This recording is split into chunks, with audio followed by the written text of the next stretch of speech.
Points podcast. We are going through and having a discussion on our sermon series called Baby Monsters about the growing nature of sin. And this week specifically, we're going over the topic of lies. This week, I have with me Ronnie, who is a member of our church. Ronnie, you want to introduce yourself? Say a little bit. Hi, my name is Ronnie. I started coming to the church 3 years Christmas, and then I started coming. I brought my husband back Easter, and we joined the church last year as members. And we think of this church as a family to us. And the reason that reasons we started coming here is we wanted a church that was closer to us.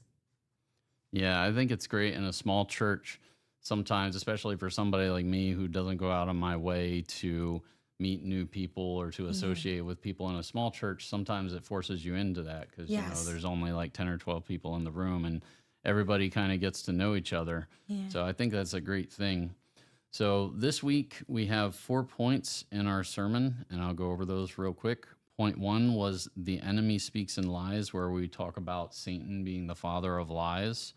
The second point is that lies feel true. The third point is that lies lead to compromise. And the fourth point is that the truth sets you free. So overall, Ronnie, just what were your kind of high-level observations about the sermon this week? I enjoyed the sermon this week.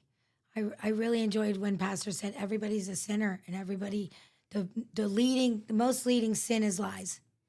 And, I want to say that honestly, everybody has lied somewhere or another in their lifetime. So, we're all sinners to that.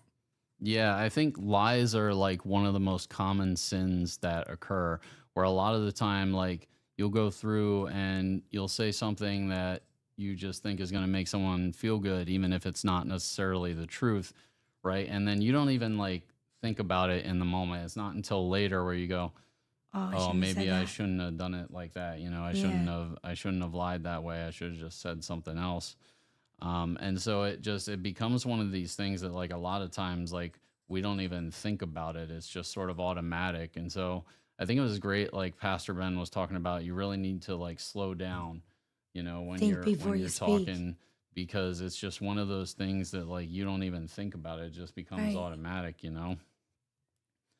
So what do you think about, like, one of the things that I was thinking about with lying is that, like, especially like here in America with American culture, is like we will want to become part of a group and sort of part of this group that makes us feel good about Right. who we are. And sometimes we try to become somebody to fit into that group. And so we end up lying about who we are to try and help us fit into this group, right? Right. What do you kind of think about that idea? I think that you shouldn't, well, first of all, you shouldn't lie. You know that.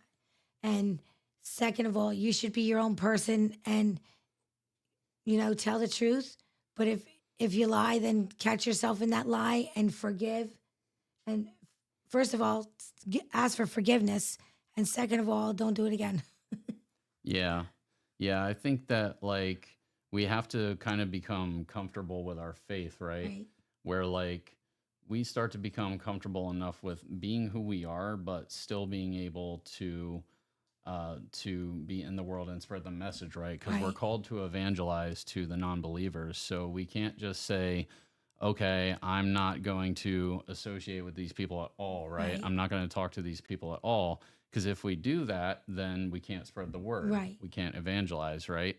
So that's not really the solution. But I think the problem becomes when we lose the reason why we're in the world, to spread the word, and it just Right. becomes about us, right? And then we say, oh, well, I want to fit in with them rather than I want them to know about the world of Jesus, right? Right. And so that's where we kind of start to lose our way, when it becomes more about us and not about Jesus, right? Right. But I think that we should be different. We should, as Christians, we should be different. We should want to spread the word and be different because people will want to be attracted to us for being different, Yeah, I for being think Christian. Not necessarily for being Christian, but being different than the regular norm of people. they'll automatically be attracted to you and be wanting to socialize with you because it's you look, not you look different, but you act different. And they're like, why do they act different? Why are they acting this way? I want to be like them. And Yeah. maybe they want to be in your group because you are Christian. Yeah, definitely. I think like one of the things with people from outside the faith, right, is when they look at Christians and they see Christians just acting like everybody else, Right. they look and they say, "Oh, well this isn't anything special, right? Right. There's nothing special about this. I don't really need to look into this at Right. all.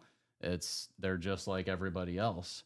And so I think that uniqueness is important for I think Christians, so you too. know, and acting in a way that kind of helps us to stand out a bit. Yeah. But it's hard sometimes, right? Sometimes Because it you is want to hard. fit in. Sometimes you want to fit in and like you don't fit in, but sometimes you are the person and they want to fit into your world. Yeah, yeah. I think that's really good. So, point two that we had was about lies feeling true. And I kind of touched on that a little Right. bit when I was talking about like sometimes it just becomes automatic, right? Right. And you'll say something to try and make somebody feel good or to try and make yourself appear to be something. Right. And you don't really think about it. It's like one of those sins that's like, you know, sometimes it's just absent-minded and you don't think about it at all, you know? Right. And so eventually, like you start believing the things that you say about yourself, even if they're not true. The third point that we had was lies leading to compromise. So there's a Bible verse that goes along with this. It's Acts 5:1-11, and I'm going to read that. Okay. It says, "But a man named Ananias with his wife Sapphira sold a piece of property, and with his wife's knowledge, he kept back for himself some of the proceeds and brought only a part of it and laid it at the apostles' feet. But Peter said, 'Ananias, why has Satan filled your heart to lie to the Holy Spirit and to keep back for yourself part of the proceeds of the land? While it remained unsold, did it not remain your own? And after it was sold, was it not at your disposal? Why is it that you have contrived this deed in your heart? You have not lied to man, but to God.' When Ananias heard these words, he fell down and breathed his last, and great fear came upon all who heard of it. The young men rose and wrapped him up and carried him out and buried him. After an interval of about 3 hours, his wife came in, not knowing what had happened, and Peter said to her, 'Tell me whether you sold the land for so much.' And she said, 'Yes, for so much.' But Peter said to her, 'How is it that you have agreed together to test the Spirit of the Lord? Behold, the feet of those who have buried your husband are at the door, and they will carry you out.' Immediately she fell down at his feet and breathed her last. When the young men came in, they found her dead, and they carried her out and buried her beside her husband. And great fear came upon the whole church and upon all who heard these things." So that's kind of a crazy story, isn't it? right?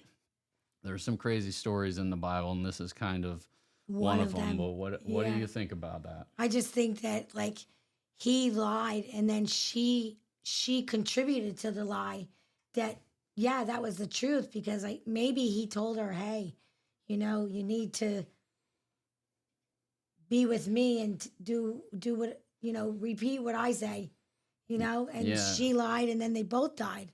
Yeah, it's sort of So, one of these, it's kind of like that peer pressure thing, right? yeah, Oh, well, if you're doing this, then I want I'm to going to do do this it too, too. and we can Yeah. do this together, right?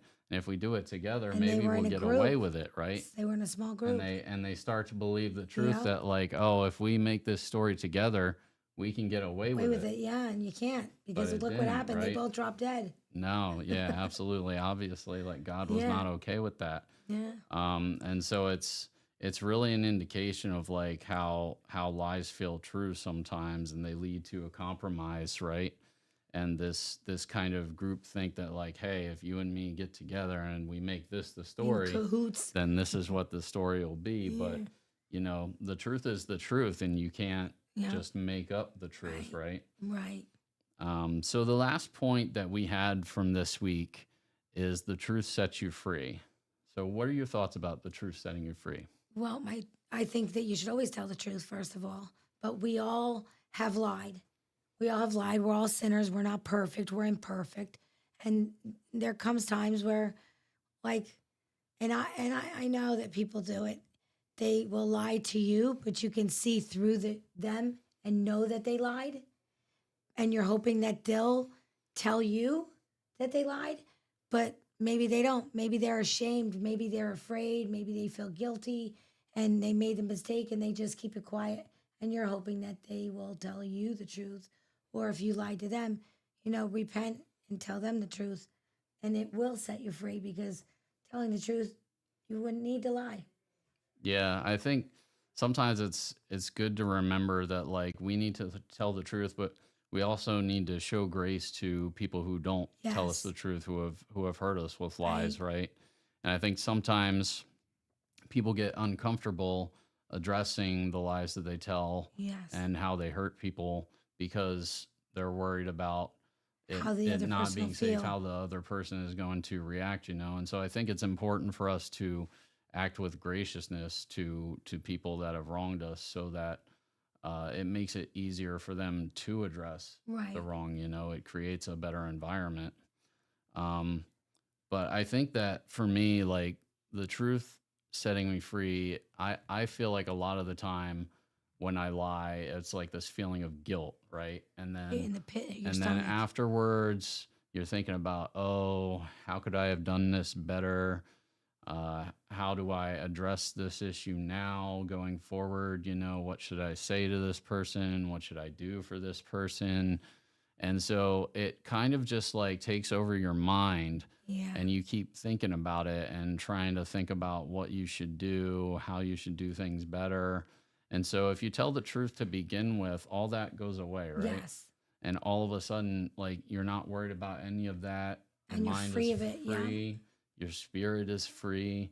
And so I think that's kind of like what it means for me, is Yeah. just like you're free of this guilt. You're free of like having to It never constantly think happened. about Right. having to make things right.